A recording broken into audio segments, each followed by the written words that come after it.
Oi, pessoal, sejam bem-vindos a mais um Mega Webinar. Hoje a gente está aqui com o pessoal da Econ. Econ Energia, para quem não conhece, é uma grande empresa do mercado livre de energia. Surgiu em 2002, foi fundada em 2002, aí 22 anos.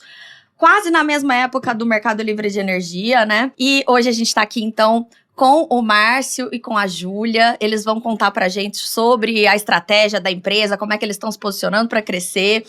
Como uma boa mineira, estou recepcionando eles aqui no estúdio da Megawatt com pão de queijo. Gente, fiquem à vontade, porque hoje aqui é um bate-papo, é uma conversa informal. É pra gente conversar comendo mesmo, tomando nosso cafezinho. Para as pessoas que estão nos assistindo se sentirem também, né, como se estivessem tomando um cafezinho com a gente. Márcio, vamos lá. 2002, fundando a Econ, pós-racionamento, eu sei que não foi a sua primeira empreitada, né, primeira tentativa sua de empreender, mas foi a que deu certo. Como é que funcionou isso? Conta pra gente. Bom, obrigado. Primeiro, obrigado por receber a gente aqui, pela oportunidade de a gente falar, é sempre um prazer estar comunicando, falando do Mercado Livre, falando um pouquinho da Econ. Gente, é pra comer. Não, eu já comi, tá fresquinho, tá crocante, tá muito gostoso, daqui a pouco eu como de novo. A Econ foi uma empreitada, minha e do Paulo Toledo, em 2002, logo após o racionamento, num momento onde que o mercado livre de energia era totalmente desconhecido por todos, inclusive pelas grandes indústrias, né? Então, se a gente retomar um pouco da história, a regulamentação veio ali em 95, em 98 você teve a migração da Carboclore da Volkswagen, o mercado parou, existia um equilíbrio de oferta e demanda, o mercado apostava que o mercado livre não iria acontecer, e aí aconteceu o fenômeno do racionamento ou da racionalidade de energia em 2001, que teve um movimento muito inteligente do governo na época, que foi a criação dos certificados de energia, o direito de uso, que foram os instrumentos que foram negociados para dar o equilíbrio de quem estava consumindo mais e consumindo menos na época. E por um paradoxo, um dia após o final do racionamento, você passou a ter uma sobra de energia absurda, tanto contratual quanto física, porque houve muita lição de casa, tanto da indústria dos grandes comércios, como também das residências. A gente brinca, o freezer da piscina foi desligado, concentrou tudo na cozinha, as lâmpadas foram trocadas, e a indústria fez a sua lição de casa também. Então passou a ter uma sobra de energia de 25%, sendo liquidada no antigo MAI a R$ 4,00 o megawatt-hora. E aí uma alternativa de alocação dessa energia foi o mercado livre de energia. E aí é um assunto que a gente sempre fala dentro da Econ, e você bem falou, a Econ é uma empresa do setor elétrico, às vezes não tão conhecida pelo grande público, mesmo estando depois de 22 anos no mercado. Mas dentro do setor elétrico ela é bastante conhecida. Então, o nosso trabalho, eu falo para a nossa equipe, assim, a gente não fazia reunião de prospecção de venda. A gente fazia reuniões de catequização do que era o mercado livre de energia para grandes empresas, grandes indústrias que tinham a oportunidade, à época, de economizar, como hoje, 30% a 35%, mas era um mercado diferente de hoje, que já é consolidado, um mercado inexistente. E é interessante que depois de 22 anos, com a abertura do mercado para todo o Grupo a partir de janeiro deste ano, você passou a ter o mesmo desafio de catequização do mercado de energia para um público que não tem a mínima ideia do que é esse negócio. E a gente nem tá falando do público eu e você na nossa casa, né? Não, isso nem começou. Nós estamos falando da padaria, nós estamos falando do pequeno comércio, da pequena indústria, que está conectado em alta tensão. Será que a padaria que fez esse pão de queijo está conectada em alta tensão e já migrou? Não sei, algumas padarias são clientes da Econ, agora não sei se essa padaria especificamente ela é. E aí vocês trouxeram a Júlia para ajudar aí nesse desafio do marketing. Júlia, que tem um histórico aí numa das áreas mais bem-sucedidas, né, do marketing da energia, que é o setor de solar. Exato. Eu entrei na Econ faz 1 ano e meio, né, em comecinho de 2023, e eu arrisco dizer que a Econ foi uma das primeiras comercializadoras atacadistas a se estruturar para o varejo, para a abertura do varejo.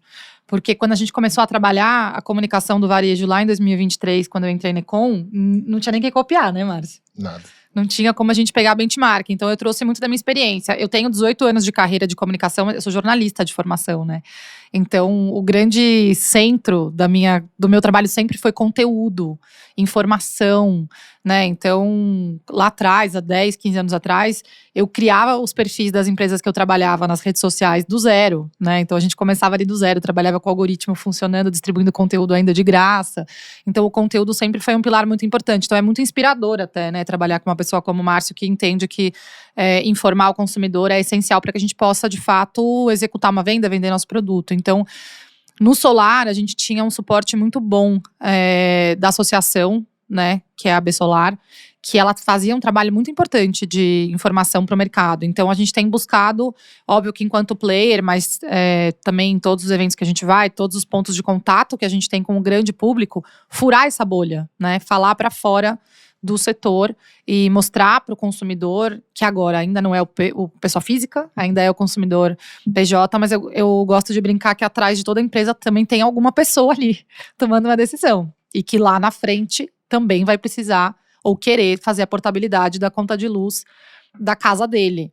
Então, nesse processo, a gente tem trabalhado alguns termos que a gente falava no solar, como a questão da economia, né? A gente tem uma campanha agora no ar que chama Escolha Inteligente, que é de fato para inspirar as pessoas, né? Muito mais inspirar do que obrigar ela a tomar uma decisão, do que trabalhar no medo ou na escassez. A gente trabalha muito para inspirar mesmo as pessoas a fazerem uma escolha inteligente, mas também ensinando elas que essa economia, ela não é só um desconto que é temporário, ela é algo que você de fato vai estar tomando uma decisão de longo prazo para trazer mais sustentabilidade financeira para o seu negócio e que lá na frente você também vai poder fazer isso para sua casa. Então, eu acho que a gente começar a ensinar as pequenas e médias empresas, que é o que a gente está focando 100% hoje, já é o começo dessa catequização para o consumidor final, com certeza. E nessa catequização, Márcio, o que mudou aí, então, ao longo desses 22 anos? Porque na maior parte do tempo, você não pôde alcançar consumidores novos, né? Você ficou ainda naqueles mesmos grandes industriais, fazendo uma negociação mais de atacado. E depois, vocês conseguiram, o mercado conseguiu abrir um pouquinho, né? Até chegar nesse momento que está hoje. Como que isso mudou para vocês, assim? Na verdade, você teve alguns movimentos, né? E o mercado se qualificou, ele tá qualificado como atacado e varejo, né? Então, a gente está chamando de atacado aqueles consumidores iniciais, que eram os consumidores de 500 kW mínimo de demanda, que podiam migrar do ambiente regulado para o ambiente livre. E hoje, todos os consumidores de alta tensão podem migrar para o mercado livre. Só para quem está assistindo a gente entender, qual que seria uma demanda média de um consumidor residencial hoje? Residencial ou de alta tensão? Não, de um residencial, só para a gente ter uma base de comparação. Assim, a gente tem um consumo no residencial, por ser uma característica de baixa tensão, é que a gente fala demanda é um assunto técnico, né? Mas é um consumo de 2.000 kWh quando o consumidor é muito grande. Uhum. Então, o consumo médio de uma residência hoje são 143 kWh. Então, assim, no Brasil, a média é essa. Então, são consumidores para o setor elétrico, consumidores pequenos, que é natural, são residências. Sim, mas pra gente ter uma comparação, assim, né? O que é esse grande e o que é o pequeno? Porque acho que pra quem assiste a gente... Talvez se a gente falar de dinheiro, fica mais fácil. Pode ser. Então, você tem contas de grandes indústrias de 15 milhões de reais e você tem contas hoje de consumidores de alta tensão que podem migrar de 10 mil reais. Então, é um leque muito grande de perfis de clientes, da indústria, grandes comércios, para pequena e média indústria e comércio. Então, no consumo de energia, você tem muito disso. Em função disso, o processo de venda ele sempre foi muito direcionado à parte técnica de grande porte, vamos dizer assim. Então, sentar com uma Honda Automóveis, que é um cliente da Econ desde 2006, e explicar o que era o mercado livre de energia, demorou 3 anos para ter um convencimento interno na companhia para que eles tomassem a decisão de migrar. Hoje, você está no digital. Hoje, se você abrir o teu Instagram e se o algoritmo ler que você fez uma pesquisa sobre energia elétrica, você vai receber uma enxurrada de ofertas de economia de energia de várias empresas.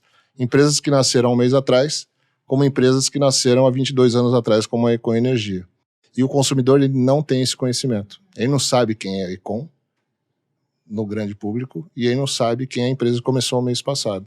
E nem tem como descobrir, né? Não, e cabe a nós divulgarmos isso com responsabilidade.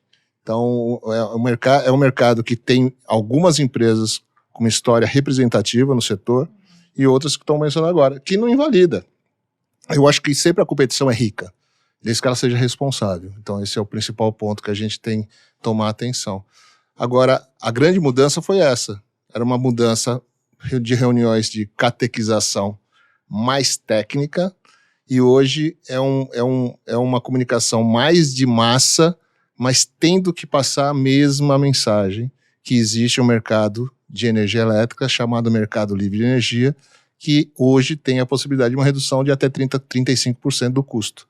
É muito representativo para não olhar isso. Então, cabe ao setor elétrico divulgar, catequizar o mercado para trazer essa competitividade para os clientes. A verdade é essa. Você pega um cliente hoje que gasta R$40 mil por mês, ele vai economizar 12 mil.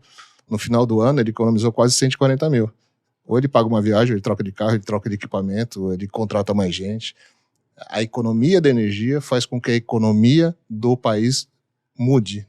É muito importante isso. Uhum, pode contribuir até mesmo para o pãozinho ficar mais barato. Não tenha dúvida. E você falou do solar, e agora tem até uma dificuldade de comunicar ao Mercado Livre por conta do boom do solar. Uhum. Né? Por quê? Porque primeiro que o chamariz do solar era os 95% de desconto na conta de luz. Então, por mais que a gente saiba que muito poucas pessoas tinham tanto espaço para ter tanto painel a ponto de quase zerar a sua conta, esse era o chamariz da indústria. Então, é muito mais atraente para um leigo do que os 35% que a gente fala hoje do Mercado Livre. Mas, ao mesmo tempo, é um desconto sem nenhum investimento. Então, muita gente me pergunta qual é a maior dificuldade do cliente. Ele tem dificuldade em acreditar que a gente está vendendo desconto sem investimento. Ele tem muita dificuldade. E também eu fico imaginando, assim, energia, você não... Por que migrar com você e não com você? A energia que você vai me oferecer é a mesma, porque a gente não tem como mensurar uma qualidade da energia elétrica, né? A lâmpada vai brilhar da mesma forma, pelo menos é o que a gente espera que aconteça. Mais barata. Mais barata, exato. Mas além de preço, como capturar esse cliente? Como disputar esse mercado, navegar aí nesse mercado cada vez mais competitivo? Eu tenho uma teoria pessoal que tudo vira commodity. Tudo tende a virar commodity, inclusive esse pão de queijo. O que diferencia você comprar o pão de queijo numa padaria A ou comprar na padaria B? Chama experiência. Se você tiver uma experiência na tua padaria de preferência, onde você entra, você é recebida com carinho, com educação, e onde você se sente bem, é diferente de você entrar numa padaria que talvez tenha um pão de queijo até melhor que esse, mas que ninguém olha pra você, ninguém te fala um bom dia, não te conhecem, não tem uma relação pessoal, não tem uma relação humana contigo. E essa é a linha que a Econ está seguindo. É como transformar a compra de energia, que é uma commodity pura, numa experiência que faça a diferença na vida dos nossos clientes. De verdade.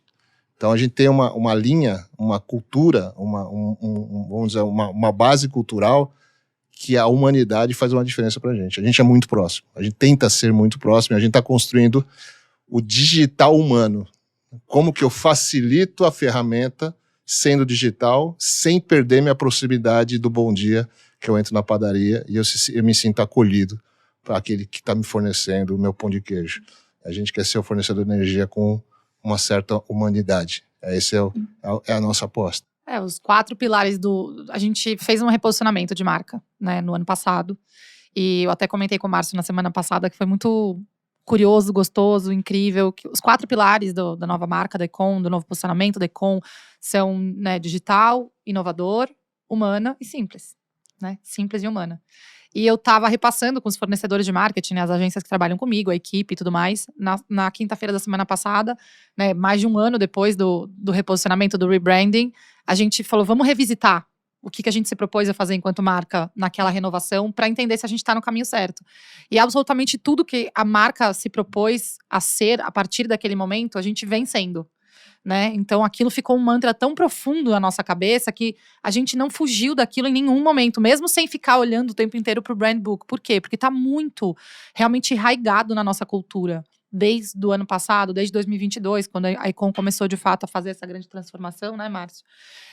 Que a gente quer ser inovador, a gente quer ser digital, mas a gente quer ser simples e humano. E quando a gente fala simples, a gente fala comunicar com uma pessoa que não entende o nosso techniquez de uma forma que ela realmente compreenda, que ela não fale, putz, eu não entendi. Né, outro dia eu estava até vendo um conteúdo, achei engraçado, que alguém falou, quem fala fatura de energia é o mercado. O consumidor fala conta de luz.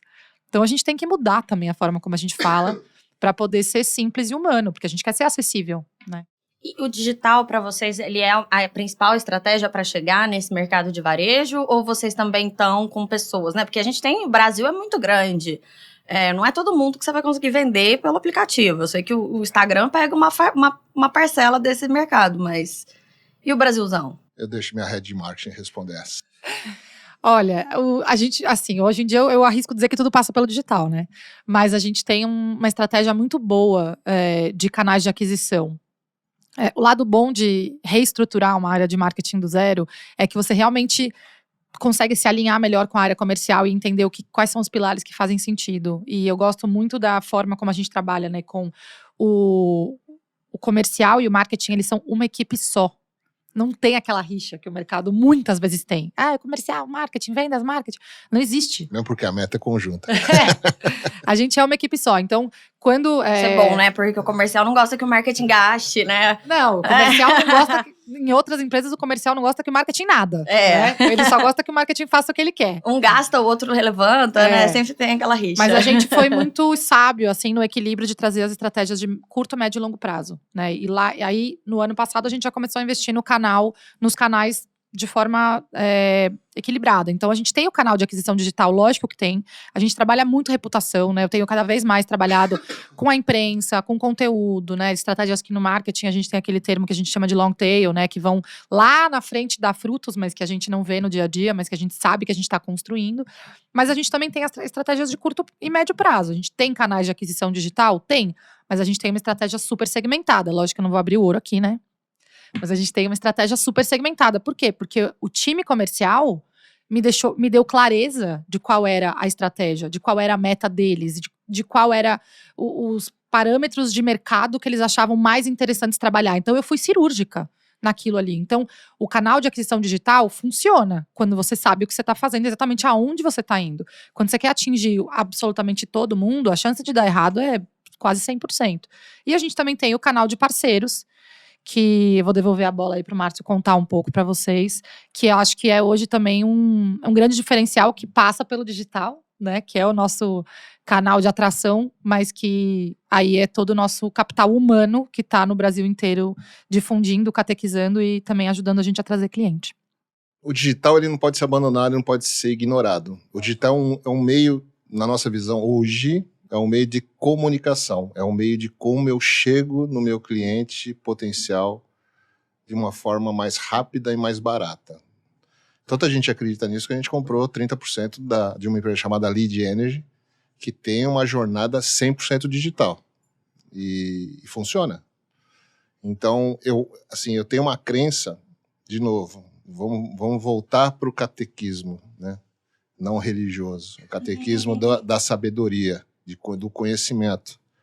Enquanto não for domínio público o assunto, o digital não tem como ser 100% a jornada. Então, conforme o grande público vai conhecendo e tendo confiança, as coisas vão acontecer mais digitais. Mas hoje você precisa ter uma relação pessoal e é um pilar cultural nosso, não tem jeito. A gente não vai perder essa relação humana de forma alguma. Talvez ela seja no maior grau ou menor grau, mas ela nunca vai deixar de existir, porque na nossa concepção ela é necessária. Falando um pouco do que a Júlia falou, a gente vem testando alguns canais de venda. E o nosso canal principal hoje são os agentes Econ, que foi um projeto que a gente lançou em meados do ano passado. A gente fez um piloto com 20 agentes. E o que são esses agentes? São profissionais que já atuam no mercado no B2B, que já têm relação com esse público que eu quero conversar e que o produto Econ tem uma relação no business dele como principalmente uma receita recorrente. Então, por exemplo, se você pegar um integrador solar que tem um business, a característica do negócio dele é vender todo mês. Então, se ele vende, ele tem, se ele não vende, ele não tem. Mesmo começou o mês, ele falou, o que eu vendi o mês passado já foi, eu preciso vender de novo. É um desafio para ele não ter uma receita recorrente. E isso funcionou muito bem, porque um contrato de venda de energia, hoje, as condições comerciais que existem hoje de preço, dá uma remuneração média entre 40 e 50 mil reais para um agente, ao tempo do contrato. Então, se você pensar que eu fecho 10 contratos, eu acumulo uma receita recorrente de 500 mil reais, faz diferença num business desse. Então, para você ter ideia, um piloto de 20, em junho de 2023, virou hoje 715 e a gente tem a meta de fechar o ano com 2 mil agentes. E a gente criou a Universidade Econ, que é, de novo, voltando à catequização, é o nosso objetivo principal de treinamento desses agentes.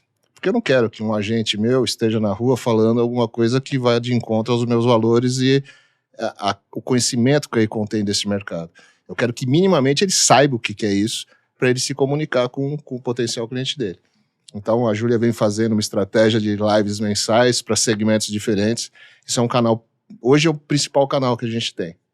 A gente desenvolveu outros canais de venda. Parceria com empresas que também já se relacionam com esse público, tanto de, por exemplo, saneamento básico, empresas de distribuição de alimentos.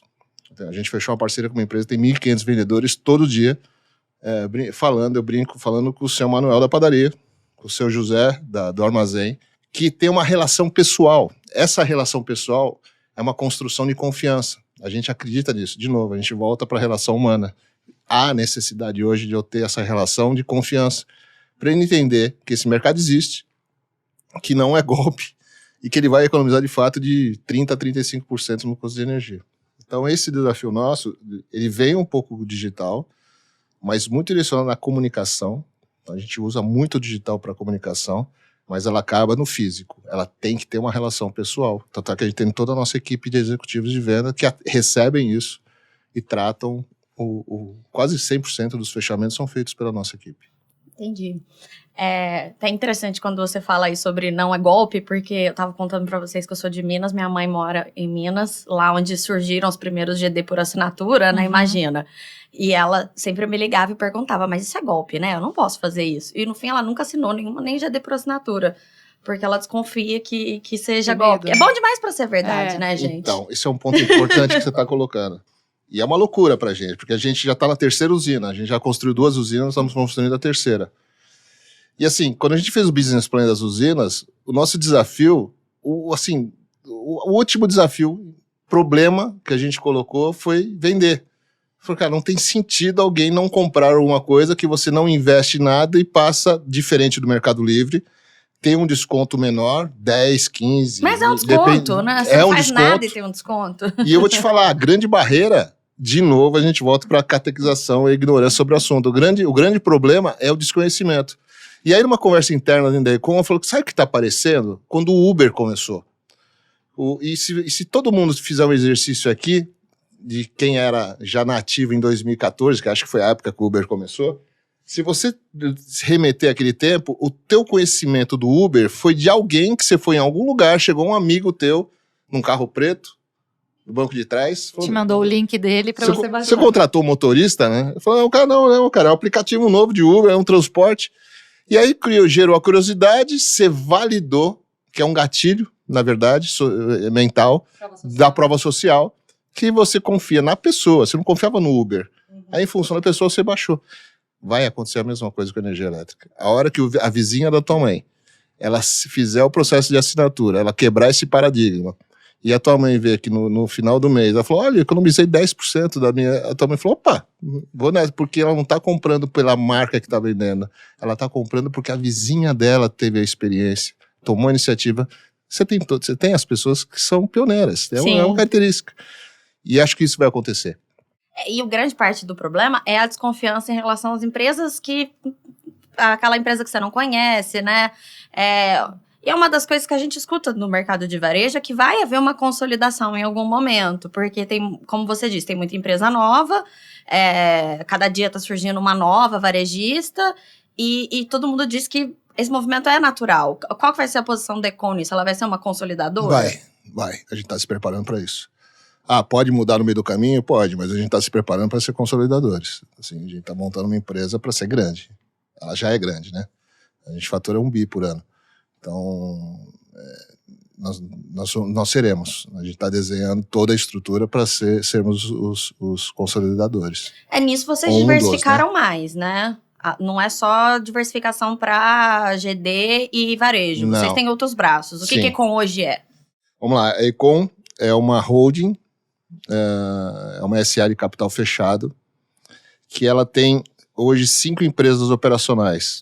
Ela tem a trading de energia atacado, ela tem a gestora de contratos de consumidores livres, que a gente renomeou para Private Energy, porque Private Energy. são profissionais que se tornaram Private Energy, são especialistas que têm carteiras de clientes de atacado, então Honda, Volkswagen, Balduco, são clientes nossos que são atendidos por um especialista.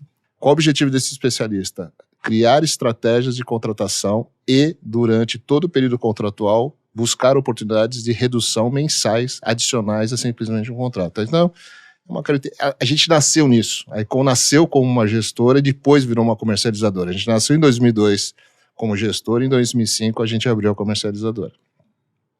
Tem a terceira empresa, que é uma comercializadora de gás natural, que a gente começou em 2014.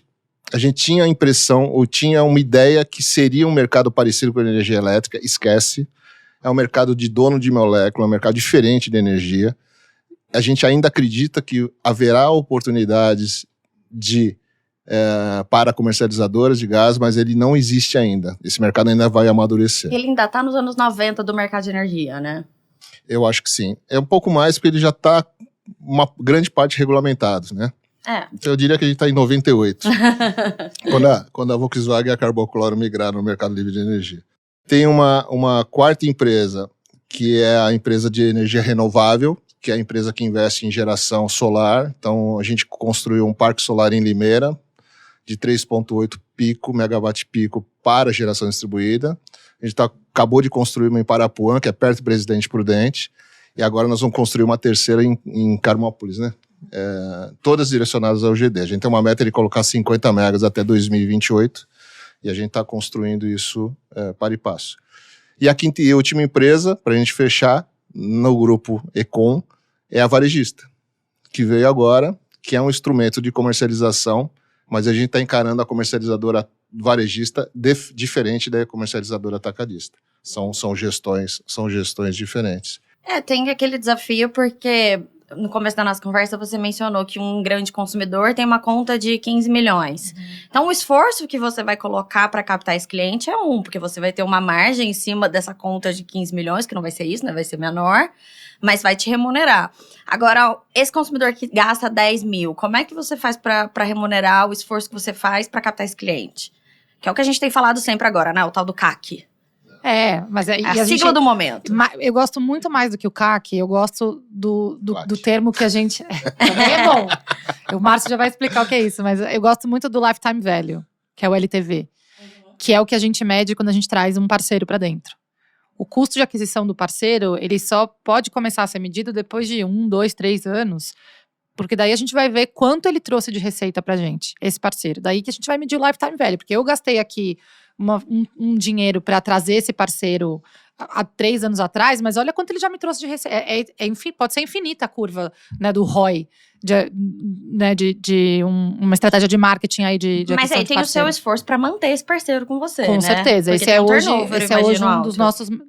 Pior que turnover, não tem. Olha, não tem. A gente tem um índice quase 0 de turnover, porque de verdade. É uma boa parceira. Não é boa, ela é ótima. E a gente tá, nesse momento exato agora, a gente tá estruturando a nossa primeira convenção de parceiros, a gente tá reestruturando toda a universidade, né, que o Márcio falou, a Academia Econ. A gente tá reestruturando esse programa dos parceiros, gerando muito mais valor para eles, gerando uma troca muito importante entre eles e entre os nossos executivos, também para conseguir quebrar algumas barreiras, né? Então, a gente brinca que a gente tem uma editoria na comunidade do WhatsApp que é Quebrando Objeções. Que todo dia, algum executivo da Econ conta como eles quebraram alguma certa objeção de um cliente para inspirar eles a também. Porque às vezes tem cliente que fala, esse aqui eu perdi. Que ele disse que não quer, que tá inseguro, que não tá afim. E aí a gente fala, não, peraí. Vamos lá, o que ele falou? Quem ele é? Qual é o perfil? Aí algum executivo entra com algum conteúdo, algum case, e ele consegue ir lá e reverter a situação. Então a gente tem trabalhado muito nisso também. Então vocês têm que fazer uma gestão muito frequente desses parceiros. Diária. Não, isso aí é E a gente tem o time dos consultores, né? Cada consultor tem o seu grupo de agentes. E a gente brinca que cada um tem as suas particularidades. Tem uma que adora fazer sorteio. Toda hora ela me liga e fala, tem algum brinde sobrando aí? Tem uma mochila? Tem um copo? Tem alguma coisa? Eu vou fazer um sorteio aqui com os meus agentes para ver quem manda mais fatura essa semana. Aí tem um outro que prefere fazer as reuniões lá por vídeo, trocar ideia. Cada um tem o seu jeito, mas a gente obviamente tem um plano de como a gente quer fazer isso e como a gente vai engajar eles cada vez mais. E tem uma característica importante na tua pergunta, porque os grandes, vamos chamar os clientes de atacado, né? Os grandes clientes, por compliance, você dificilmente consegue vender energia para ele. Então, se você pega, uma Honda Automóveis, que a gente faz a gestão desde 2006, eu não vendo energia para a Honda, eu faço só a estratégia de contratação. Por quê? Existe um conflito direto no atacado de eu fazer a gestão, a estratégia, e é onde eu quero economizar o máximo possível, e eu vender energia. Eu, como vendedor, quero vender o mais caro possível. Então, as coisas não se conversam. Então, um comercializador que faz gestão de um cliente de grande porte e vende energia, é estranho. Então, é uma linha que a gente segue desde que a gente começou. Muito pouco.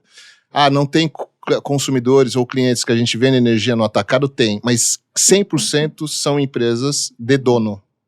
A relação é com o dono. Porque é uma relação, às vezes, fala, não quero ter 2 contratos, vamos fazer um só, a gente cria uma regra aqui. De novo, é uma relação humana, uma relação muito mais pessoal. Mas, assim, as grandes companhias, por compliance, eu nem quero vender. Porque, assim, é 100% de chance que eu vou perder o cliente. Trocou isso, por mais que a relação seja uma relação de regra escrita, formalizada, trocou a gestão, fala, então, assim, não gosto e não faço. Só quando pedem mesmo. No varejista muda completamente. Porque a regra do jogo do varejista é o comercializador varejista vender energia para o seu cliente. Então, as relações, o produto são produtos diferentes. Só para ficar mais claro para o público, o comercializador, um cliente que está conectado a um varejista, ele não se torna um agente da CCE diferente do atacado, que ele obrigatoriamente precisa se tornar um agente da CCE. O agente da CCE é o comercializador varejista. Então, a carga ou a quantidade de energia que a CCE enxerga é a somatória de todos os clientes, que hoje são mais de 500 clientes no varejista que a Econ tem, que ela soma e vê como carga da Econ varejista na CCE, que fica responsável por todas as obrigações financeiras da CCE pelos seus clientes. Então, um cliente varejista, ele não tem burocracia nenhuma. Ele assina um contrato com a Econ e recebe o desconto dele mensalmente. Vocês colocam um desconto fixo, garantido? Como que é a estratégia de vocês? Tem de tudo. Tem que ter algumas atenções pelo seguinte. Um consumidor livre, por exemplo, ele não paga bandeira tarifária. Então, quando você vê, às vezes, na mídia, descontos de até 30%. Você não vê nenhuma mídia falando desconto de 30%. Então, quando você vende, por exemplo, um desconto de 10%, se houver a bandeira tarifária, que é quando você tem problema hídrico, a chuva, você liga as térmicas, e aí você tem que pagar mensalmente, o grande público já está acostumado com isso, porque nos últimos anos isso aconteceu, aí você passa a ter um desconto de até 30%. Agora, é interessante que o produto preço fixo que a Econ vende hoje, ele dá um desconto de 25% em média. Às vezes, depende do perfil de consumo do cliente, dá 30%, às vezes dá 22%, mas fica nesse range. E aí depende, se vier a bandeira tarifária, esse desconto vai virar 40%. E aí, o manual que vocês dão para esses agentes é já explicando tudo isso, né? Nesse treinamento, vocês... nessa catequização, ele aprende tudo isso. Tudo. E o mais importante é que o nosso agente Econ, ele faz a primeira abordagem, mas aí ele traz o cliente para dentro da Econ. Então, os nossos executivos também acompanham o processo da venda. E não somos perfeitos não, tá? É uma construção isso. Porque isso funciona agora nesse momento do mercado, né? E a gente tem, assim, o quê? Um universo de 200 mil consumidores do grupo A que podem migrar, né? Até agora, projeção da ANEEL, se não me engano, 27 mil esse ano. Quando a gente vai para o consumidor residencial, nesse movimento aí... É outro mundo. É outro mundo. São 6 milhões. Não, residencial vai para 90 milhões. No primeiro momento não vai ser o residencial, beleza. Vai ser o B3, que são os pequeníssimos comércios indo pequeno. Então o bar da esquina, ele vai poder migrar para o Mercado Livre. Esse público são mais 6 milhões, aí o mundo é outro. Você deixa de ser 200 mil potenciais para 6 milhões. Mas o aprendizado do que a gente chama de varejo hoje vai ser útil nesse momento eu não tenho futuro? dúvida. Vai, mas eu acho que nós vamos passar de novo pelo mesmo processo de catequização para um sim. outro tipo de público. Eu E a gosto- comunicação vai ser diferente. É isso, eu gosto de brincar que a varejista, na Econ, ela é uma startup de 22 anos. Né? A gente opera e trabalha no ritmo de uma startup e a gente tem, acho que é um grande privilégio mesmo, a gente tem muita liberdade para testar e errar e aceitar que algumas coisas não deram certo e aprender com o que deu. Inclusive com o que não deu. Então, eu acho que a gente vai conseguir, sim, levar alguns aprendizados dessa etapa do varejista para a próxima, não tenho dúvida em relação a isso, mas com a humildade de entender que é outro jogo. Assim como será quando abrir para todo mundo. Quer fazer uma brincadeira? Tem a produção aqui ajudando a gente. Antes de começar o podcast, vocês sabiam o que era o Mercado Livre de Energia? Tá mais claro? Não vou mostrar eles porque... Mercado Livre não é um amarelinho, né? Que chega encomenda na sua casa. Não é um ser, e-commerce. provavelmente o Mercado Livre vai vender energia também, né? Mas- A gente, inclusive, já fez esse vídeo fazendo essa brincadeira. É, Gente, né? não é uma coisa, outra coisa é outra coisa. Fazendo essa comparação. É exatamente isso. É ficar constantemente explicando o que é. Com certeza, eles vão aqui, daqui a pouco vão no YouTube, vão começar a procurar material, vão começar a entender o que é esse negócio. O papel hoje de um comercializador, uma empresa responsável, uma empresa que quer que esse mercado se expanda, é se preocupar com a educação e a catequização desse mercado. Eu acho que esse é um processo mesmo infinito, porque quando a gente pega mercados que são abertos e você vai conversar com o pessoal que trabalha nesses mercados abertos há 20 anos, eles falam, não, chegou um consumidor, a gente tá o tempo inteiro explicando para as pessoas. Eu fiz essa pergunta para uma executiva de uma grande empresa que trabalha no Texas, né? Quando que termina esse momento, né? Quando que você fala, opa, Agora todo ensinei. mundo já sabe. Ela falou, quando chegar esse momento eu te conto, porque... Não chegou até hoje. Não. Mas a gente pesquisa muito o que aconteceu na época do Telecom, Putz, eu né? já falei isso agora. A gente tá sintonizado. É, de verdade. Você sabe o que você compra no Intel? De verdade. Eu sei que tem um monte de coisa lá no Mas meu você pacote. sabe quais são esses monte de coisa? Não, Você compra preço. lógico. Enquanto você continuar comprando o preço, você está comprando commodity. Só que eles enfiam um monte de coisa junto, né? A energia vai ter que colocar coisas juntos, então, também, né? Mas você tem vários benefícios. Às vezes, se você entra num aplicativo de uma empresa de telecomunicações, uma das 3 que a gente tem hoje, as maiores, você vai se surpreender.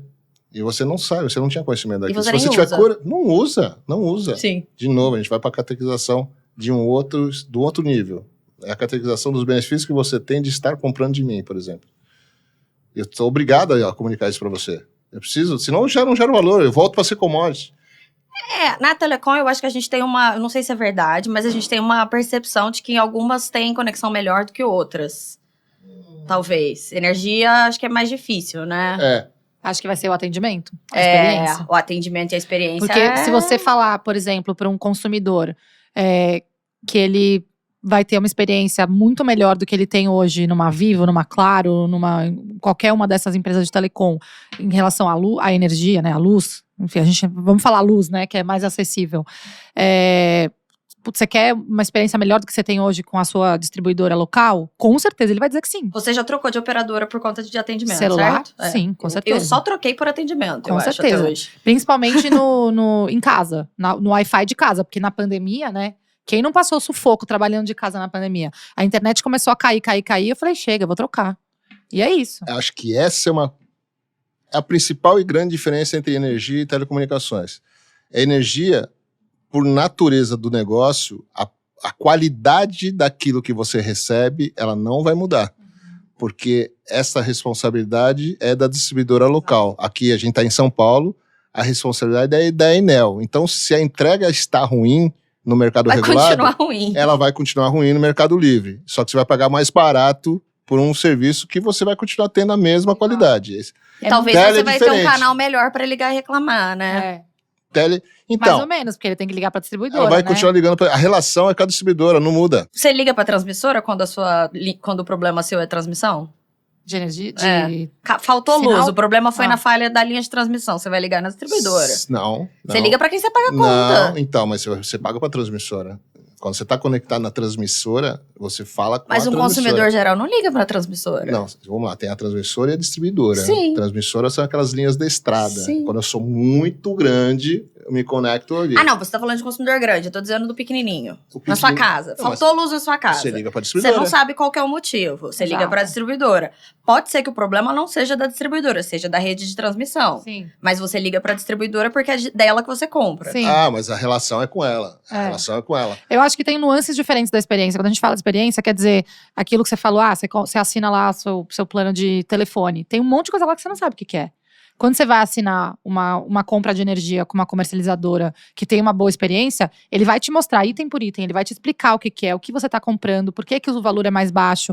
A pergunta que os nossos clientes mais fazem hoje é por que a energia de vocês é mais barata? E a gente é muito transparente em explicar exatamente quais são os encargos, o que tem ali, o que significa cada coisa. Eu não sei isso em relação à minha fatura de celular e muito menos a minha conta de luz em casa. Mas quando você compra energia de uma comercializadora, você fecha o contrato, assina o contrato sabendo exatamente o que você comprou, que é muito diferente da distribuidora. Mas é esperado isso, tá, Camila?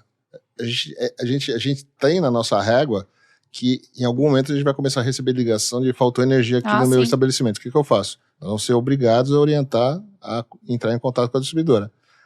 A grande experiência nossa e do cliente vai ser eu conseguir solucionar o problema dele. Exato. Então, Isso aí é hoje eu não consigo. Vai continuar a mesma coisa, mas a gente tem no radar que como que eu melhoro isso com inteligência artificial, o que eu vou ter que usar para melhorar essa relação. Uhum. Porque a parte física, conectar a chave que abriu no poste, eu não vou conseguir fazer. Mas a clareza do que está acontecendo pode ser que seja um diferencial nosso. A gente acredita muito nisso. Eu acho que é só o atendimento, você atender, não deixar a pessoa na fila de espera. Humanização. Exato. Humanização. Já é um diferencial, né? Estamos monitorando. Por exemplo, a gente hoje em dia faz um boletim semanal, quinzenal, do que está acontecendo no mercado para os clientes de atacado. Para o varejista, se, por exemplo, um serviço que a gente pode prestar, é isso. A gente sabe que teve ali uma região que foi afetada, como tem acontecido com uma certa frequência aqui em São Paulo e em algumas outras regiões do Brasil. A gente pode prestar um serviço de falar, estamos monitorando a situação e fazer, né, mandar um comunicado que a gente sabe o que está acontecendo aquilo.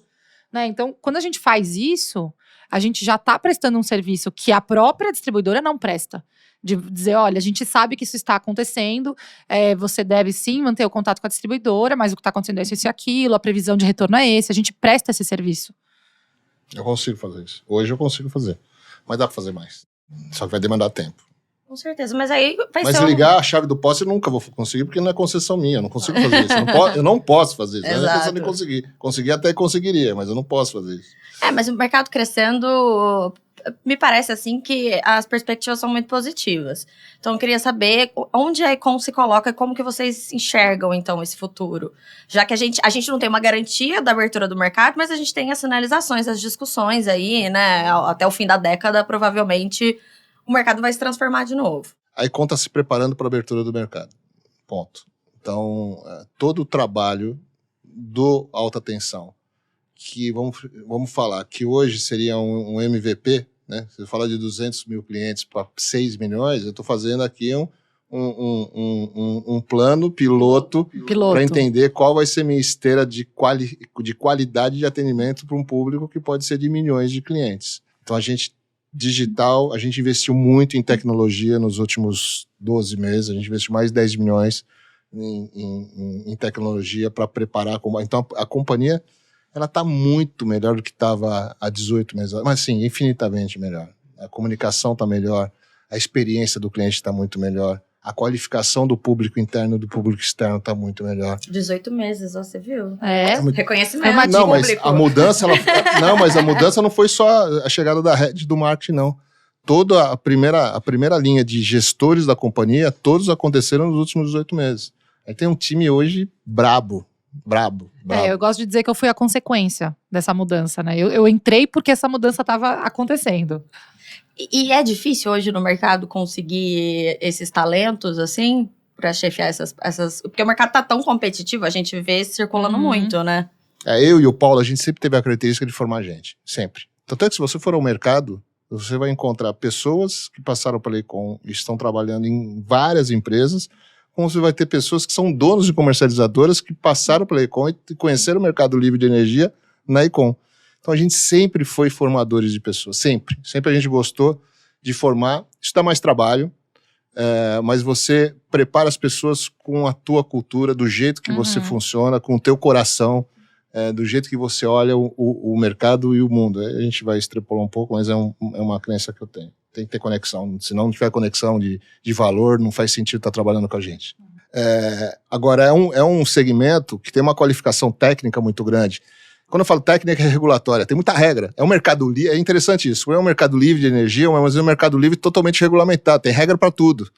Então, conhecer essas regras, você pega um profissional do setor automobilístico extremamente competente e vem para o setor de energia, ele traz as competências, quase o soft skill, porque a competência técnica ele vai ter que construir o tempo todo. Então, isso fez com que, junto com várias empresas nascendo ali entre 2015 e 2020, houve uma explosão de empresas do setor e consequentemente, houve a procura, uma demanda muito grande por mão de obra qualificada nesse setor. Então, o salário médio subiu, assim, foi durante 7, 8 anos, foi uma característica desse setor. Ser exponencial o crescimento do salário médio. Hoje deu uma estabilizada. Mas é um setor que paga acima da média de mercado, não tenho dúvida, mas é uma qualificação especial, assim, diferente. Hoje, na linha de gestão da companhia, a gente tem algumas pessoas de telecomunicações, que a gente trouxe exatamente. Então, hoje o meu CTO é um cara de tecnologia que conhece muito tele. E ele está trazendo muita coisa da tele para o business de energia elétrica. Agora, ele está demorando, assim, não é que ele está demorando, demora a conhecer, ele brinca, né? Às vezes na reunião ele fala, agora eu estou começando a entender o que é esse bicho que vocês fazem. Mas o que eu precisava dele não era conhecer energia elétrica, o que eu precisava dele, qual a experiência que ele tinha para eu trazer para o mundo de energia elétrica. Então, o pessoal da base, o pessoal da linha de frente são extremamente qualificados. Tanto é que a Econ virou meio que uma escola de profissionais. Eu brinco lá dentro, falo, o mercado quer profissional da Econ, então beleza, então vocês vão ter os melhores aqui. Agora vocês vão ter que desafiá-los, porque aqui eles são desafiados e são motivados. É que o Econ é da primeira geração, né? A gente fala que tem a geração das empresas, as primeiras comercializadoras são as avós, aí nasceram as filhas, né, do pessoal que foi saindo, as netas, agora eu já nem sei mais em qual geração que a gente tá. Só que o coroa aqui tá novinho ainda. Né? Mas você sabe que entre os jornalistas a gente fala a mesma coisa, quem entra no setor de energia nunca mais sai. Porque é muito complicado. Esse é o lado bom de falar com jornalistas do setor. Você começa a entender. É um bichinho que pica. Dá muito trabalho no começo, mas depois a chavinha vira e ninguém sai. E quando você vai numa festa e alguém te pergunta, o que você faz? Eu trabalho no mercado livre de energia. O que é isso? Você tem 20 minutos? Porque vai demorar um pouquinho pra eu te explicar. A minha resposta é mais fácil. Eu falo, eu sou jornalista. Aí se perguntam, trabalha com o quê? Eu falo, energia. Aí se começam a perguntar demais. Aí eu fico pensando assim, o que eu vou falar, né? Eu faço um monte de coisa ali, é sobre energia. Eu tenho brincado com o Felipe, meu gestor lá. Mas deixa eu só fazer uma coisa. Tá vendo como a catequização serve pra tudo? Né? Existe um desconhecimento muito grande. A gente tem um desafio enorme de deixar esse assunto transparente, de conhecimento público. Enorme, enorme. A gente testa em todos os lugares. Numa reunião social, você vai ter esse mesmo desafio. Eu imagino que as pessoas vão te perguntar se você trabalha na distribuidora ou vão levar... Isso já aconteceu muito comigo. Me trazem a conta de luz pra eu olhar e perguntar por que tá mais cara. Mas acho que isso é uma consequência natural e imediata de qualquer pessoa que entra no mercado de energia. Seus amigos sempre vão fazer 1000 perguntas. Eu tenho amigos, inclusive, que viraram... Eu tenho alguns amigos que moram na Ilhabela, que tem estabelecimento, restaurante, hotel, que viraram clientes da nossa usina. E aí, qualquer coisa que acontece, eles ficam... mas isso aqui é normal? Isso aqui, mas o que aconteceu? Vai acontecer aquilo? E aí... Como se eu, fosse a pessoa que responde tudo. Eu falo, eu vou responder porque eu que levei. Mas olha que interessante, você pode virar um agente Econ. É só mandar essa fatura pra gente. Não, meu gestor agora brinca que qualquer lugar que eu vou, eu levo a palavra do Mercado Livre. Fizeram até um sticker pra mim no WhatsApp. Aí a gente usando catequização, daqui a pouco virou uma religião. Exato. Mas em agosto do ano passado, quando teve aquele apagão, eu não fui uma vítima. Minha casa não teve nenhum problema. E eu lembro que eu tava, depois da demissão do presidente da Eletrobras, tava apurando um monte de coisa de manhã, e começaram todos os meus amigos me ligar enlouquecidamente. Tá faltando energia. Camila, o que aconteceu? E eu tava preparando pra entrar numa live, eu não tinha lido as notícias. Então eu só soube que tava tendo aquele apagão e consegui apurar pra falar na live, porque os meus amigos todos me ligaram pra perguntar, não pra me avisar, pra perguntar o que estava acontecendo. Porque faltou energia, começa, né? Todo mundo quer saber o que aconteceu. Não sei, gente, mas a gente descobre, né? Mas eu acho que falta muita informação acessível. E assim, eu mesma olho a nossa comunicação ano passado pra cá, como ela evoluiu. Até essa questão da gente falar fatura de energia. Gente, é conta de luz, entendeu? Não adianta. O seu Manuel da padaria ninguém nem entende o que é fatura de energia. O seu Manuel da padaria é com muito carinho, tá? Virou uma figura dentro da Econ. Exato, assim, ele é uma persona. A nossa persona. Exato. E eu acho que a gente também tem um trabalho, e eu provoco bastante as associações de classe, né? Tanto a CCE como a Abracel, que eu acho que existe um papel muito importante. Assim como a B3 lançou cursos gratuitos na plataforma dela para as pessoas aprenderem a cuidar do dinheiro delas, investirem, eu acho que tem um papel importante associativo aí das associações de difundir essa pauta, porque eles têm força, né? São um órgão oficial. Pautar a mídia, não a mídia de energia, a mídia de negócios, a mídia de economia, a mídia de macroeconomia. Falar com o consumidor final, falar com pessoas físicas. Porque é isso, atrás de qualquer pequena e média empresa tem um empreendedor, assim, cheio de problema, que adoraria economizar. Mas ele precisa entender quão simples é isso. A energia elétrica é sempre entre as 3 maiores custos de qualquer... Dificilmente ela não se encaixa entre as 3 maiores. De verdade. E eu gosto de brincar que o Márcio é empreendedor, né? Então, assim, se tem alguém que tem capacidade dentro da Econ pra falar com os empreendedores, é ele. Que sabe que é difícil empreender. Não é fácil, não. E aí é bom que a gente caminha pro fim. A nossa última pergunta, eu queria saber exatamente isso. Quando você começou a empreender com o Paulo, há 22 anos, vocês imaginavam esse momento do mercado hoje? O que você tinha em mente e o que aconteceu? Então, vamos lá. É importante isso. Quando a gente fundou a Econ chamava Econ Energia. E não Econ Comercializadora de Energia. E desde lá da sala, que a gente brinca, que a gente começou na Regos, na Faria Lima, mas era uma Regos, uma sala sem janela de 6 metros quadrados, porque era mais barato, a gente visualizou uma companhia de energia no futuro, e não uma companhia de energia elétrica. E isso aconteceu. Hoje a Econ ela é um grupo de energia elétrica, de gás, de geração, mas dentro do grupo econômico Márcio e Paulo, eu tenho uma empresa de petróleo. A gente comprou um campo de petróleo em 2019. Então a gente atua hoje em óleo, gás e energia elétrica. Então a companhia que a gente pensou lá atrás de energia, de atuar no mercado de energia, ela aconteceu. Vamos muito mais longe? Não tenha dúvida. Sim, eu só vou parar quando eu deitar. Enquanto isso, me segura, porque eu vou construir, eu vou fazer, eu vou ajudar esse país. Maravilha. Márcio, muito obrigada pela sua presença aqui hoje no MegaCast. Júlia, também muito obrigada. Obrigada a você. Adoro essas conversas, porque além de tudo eu aprendo muito com vocês. Catequização, exatamente. Tá divulgando a palavra da energia, né? E espero contar com vocês mais vezes aqui no nosso estúdio da Megawatt. Foi um grande prazer estar aqui contigo. Papo gostoso, de verdade. Obrigada, foi ótimo.